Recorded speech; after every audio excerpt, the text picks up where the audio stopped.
Juniper. You want to hold it up? That's your prize. It's harvest time. I think last time I shared a harvest with you, I told you it was the last big one for the year. That might have been a lie. We've got a lot to harvest. We're going to start with our sweet potatoes, then some pumpkins and butternut squash. It's our first year growing sweet potatoes, and I dug up one last week because I just wanted to check things out, and it was enormous. I shared that on Instagram. So I am optimistic. I'm hoping we have some beasts in here. I can't believe how long this one is. No, it's hard. It's hard, right? Yeah, it is. Oh my goodness.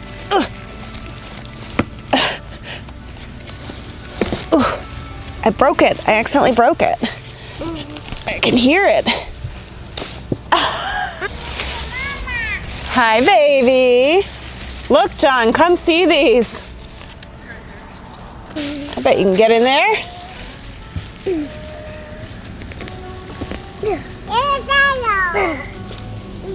Hey, Junior. So there probably won't be anything big along there because I didn't actually plant Daddy, them. This is our third big one. Oh, good job, Willa girl. Woohoo! So there might be tiny ones over there, but the big ones are probably over here. This is where the originals were planted. This is my first time harvesting these. I don't really know what I'm doing. So every spot that goes down in has something little in it, like this. Skinny guy. That is a skinny guy. I don't think I'm gonna keep that one. Oh, shoot. The skinny long ones break really easily.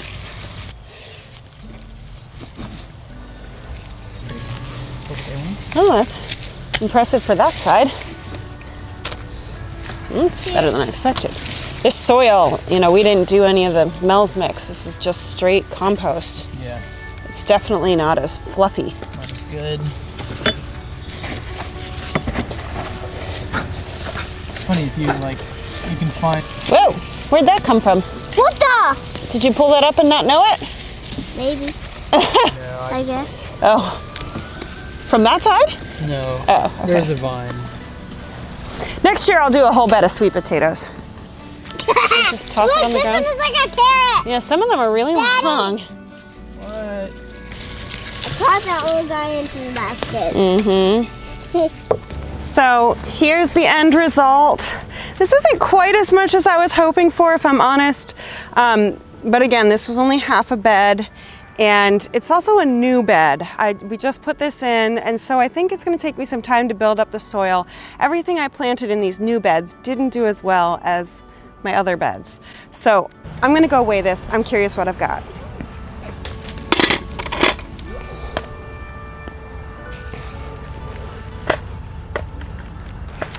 That's 18 pounds of potatoes. So not incredible, but I think I will plant a full bed of these next year. Well, first of all, we're always grateful for good food. So not incredible, but I'm still grateful. Also, I'm realizing that I want to prioritize things that fill bellies and don't take a lot of effort to preserve. This ticks those two boxes. So I'm gonna plant more sweet potatoes next year. Hopefully I'll have built up the soil, and I would love if I was getting 50, 60 pounds out of one bed. We'll see if I can do it. It's dusk here. I'm gonna go get my kids to bed. John's holding down the fort by himself right now. We will finish this harvest tomorrow. All right, it's a cool, beautiful morning here, and I'm ready to harvest my butternut squash. Last year, I lost all my butternut squash plants to powdery mildew. This year, they all got powdery mildew again, but they got it after putting on a lot of fruit. I'm so happy to actually get a harvest because butternut squash are one of the things that I've been counting on to cut back on our grocery bill and help us eat from our backyard. It's another food that doesn't take effort to preserve and fills bellies. So look at these plants. The plants look absolutely awful. Of course, some dieback would be expected at this point, but I mean, they're also afflicted, and it's everywhere.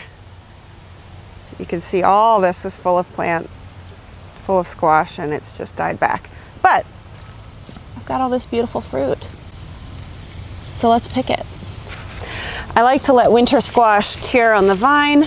They can cure after being harvested too.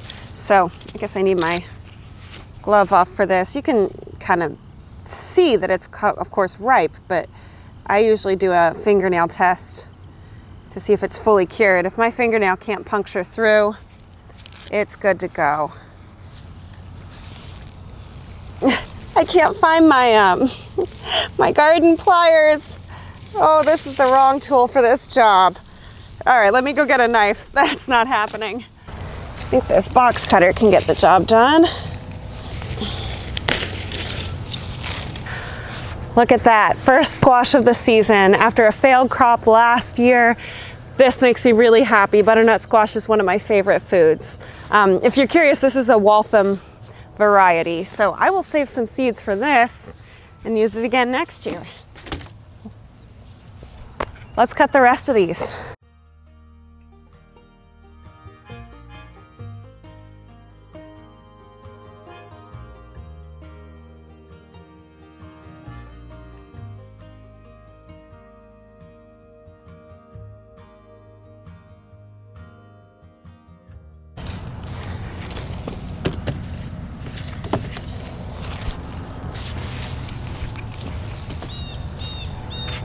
I need to go get another container. I honestly didn't realize I had more than one container's worth. I'm so happy with how many of these I'm getting. Let me go grab that.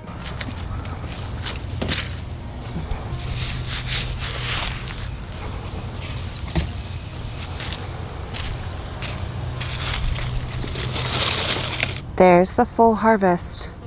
I am so pleased. I didn't actually realize it was this much. I'd have to count again to be 100% sure, but I believe that's 24 squash. I lost count a little bit towards the end. I mean, if we eat 1 to 2 a week, that's still several months worth of food for us, and my job's done. No canning, no freezing. I don't actually have a great place to store it. I need to get some shelving and sort of fill out my food storage system, but I can figure that out this weekend. For now, this is great. I'm going to go harvest pumpkins next. I didn't actually plant any pumpkins this year, but my compost pile was very generous and gifted me several volunteers. So I'm gonna take advantage of that bonus harvest, and we'll cook some pumpkin after this and make some pumpkin chai lattes. Here's my compost bin. You can see it's given me a lot of plant. I'm also struggling with powdery mildew here as well. It's not as bad as it was on the squash. So yeah, this is a gift. Let's harvest. I've actually been avoiding using my compost bin because I didn't want to destroy this plant. So I'm gonna harvest everything. It'd be nice to have this out of the way and be able to use our compost again. That's a cute little guy. Not actually that little, medium guy. This is Long Island cheese. I grew this variety last year. I discovered that my family likes butternut squash more than pumpkin, so I just thought, we've got limited space, I'll prioritize the squash this year. Now I've got pumpkin bonus.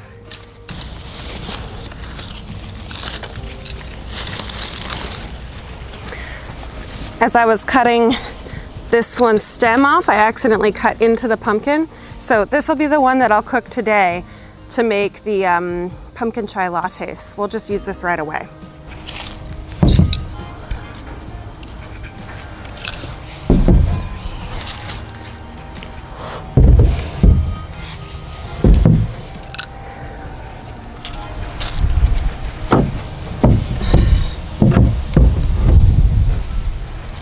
This one is not yet fully ripe, but like I said, I'm eager to get this vine out of here and recover my compost bin.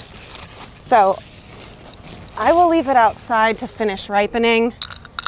It's well on its way. Same with this one. It's still got a good bit of green on it, but it's begun to ripen. So I'm harvesting it now. I'll set it out in the sun. I think it'll ripen up nicely, but if it doesn't, I've gotten plenty off of this volunteer. And that makes for a total of 11 pumpkins. Some of them are really little guys and some of them are pretty good sized. Thank you, garden, for the bonus gift. I'm going to harvest one last thing today, and that's just a handful of carrots that I have left. I've been harvesting these progressively as I need them or as they look ready, but it's just time for the last of them to come out now. Clear out this bed. That's a good one. I had no idea. Oh, these are beautiful. I had no idea how big this nasturtium would get. It's my first time planting nasturtium, and so it's kind of taken over some of the carrots. It's done its job though. There's been no pests in this bed. Let's see, I think there's a carrot buried in here. Where did it go?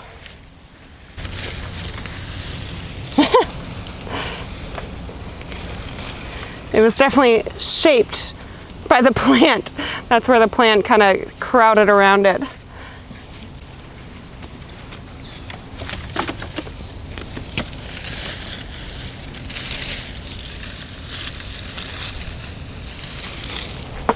It's a baby.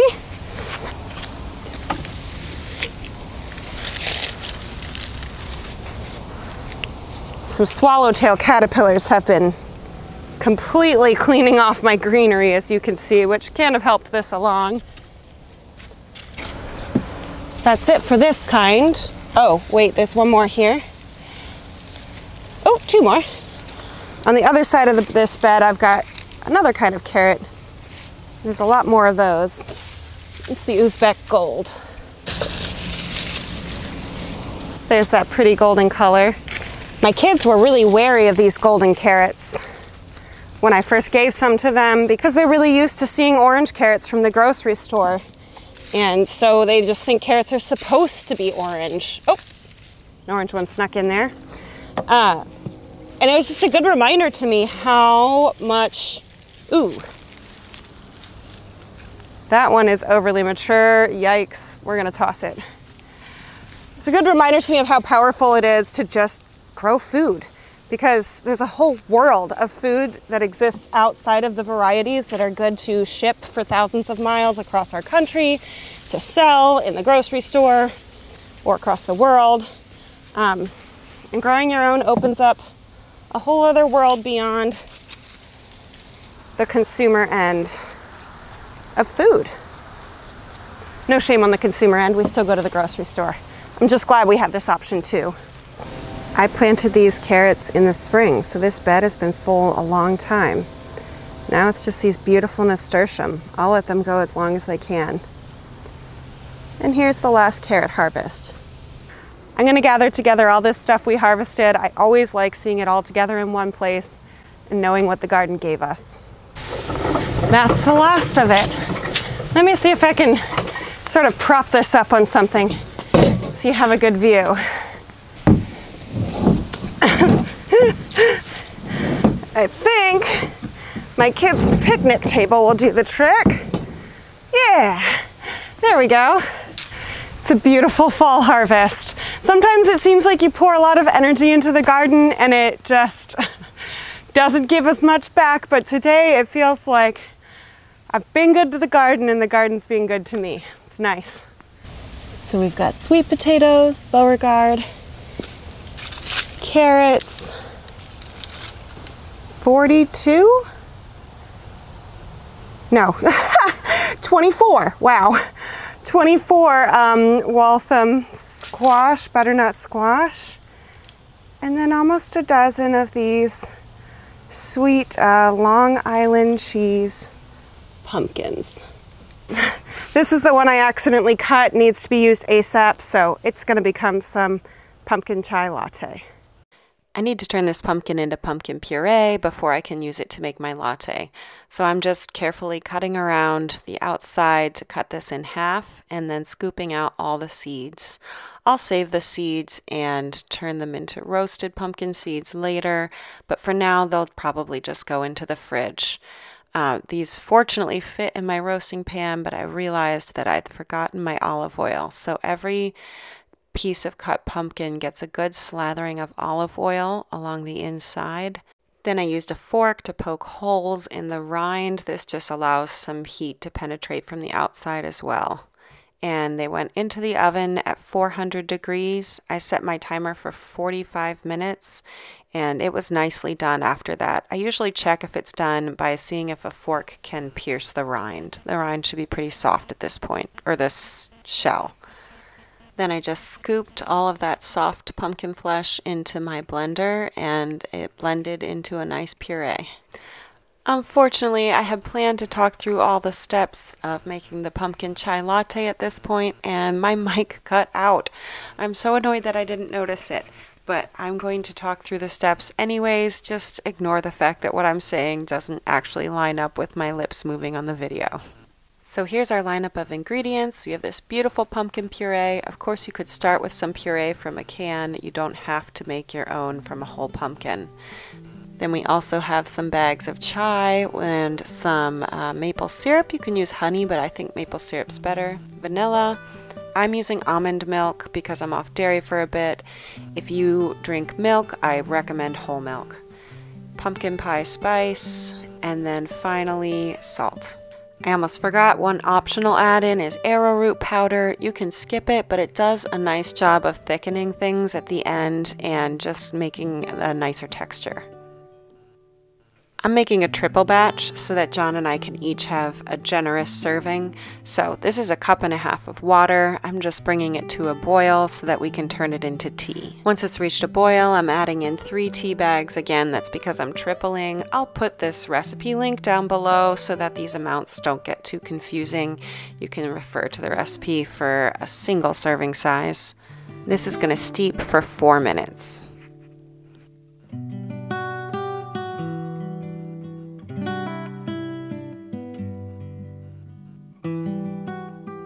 Next is 1.5 cups of milk. Like I said, you can use whatever kind of milk you like, but the more fat, the better this will taste.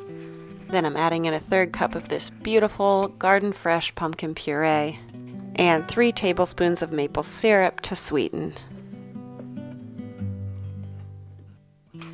Then some pumpkin pie spice. This is the flavor of fall pumpkin foods. To me, this is the thing that makes it taste like this time of year. I'm adding in some homemade vanilla here, then a pinch of salt, and then finally some arrowroot powder. Everything gets stirred together and then it goes into the blender. This step helps to make everything really frothy and combined. I'll be honest, this is not an easy recipe. It's not the kind of thing I'd whip out every morning. It's more like a treat. To me, this is a weekend morning drink. The final step, it goes back onto the heat. The heat activates the arrowroot powder so that it can thicken, and it just gets it nice and hot and ready to serve.